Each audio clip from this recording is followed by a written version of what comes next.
و پیشقراول امت اسلامی حضرت امام خامنه ای با نوشیدن شهد گوارای شهادت در ماه مبارک رمضان به ملکوت اعلی پیوست. شورای عالی امنیت ملی در این زمینه بیانیه‌ای به این شرح صادر کرده است. بسم الله الرحمن الرحیم.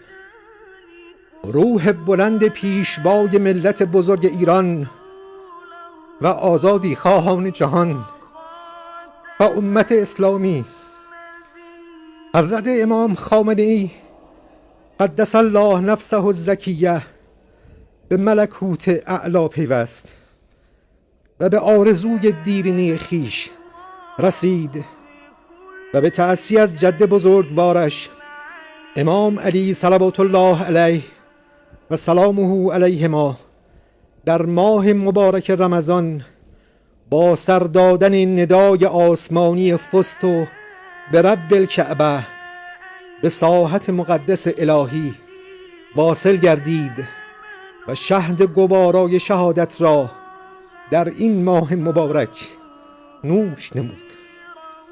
امروز ملت نستوه ایران و امت اسلامی و آزادی خواهان جهان به جهت حملات شریرانه آمریکای جنایتکار و صهیونیست های نابکار داغدارند، اما دشمنان صفاک و دوزخیان ستمکار بین المللی بدانند بیدار دلان جهان راه خود را یافته اند و این شهادت ها هرچند برای ملت ما و ملل اسلامی گران باشد، اما آنان را مقاومتر و مصممتر می گرداند و بی تردید شهادت آن شخصیت عظیم الشأن آغازگر خیزشی عظیم در مبارزه با ستمگران عالم خواهد بود.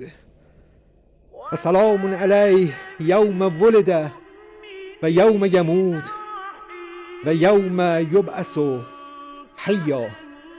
شورای عالی امنیت ملی.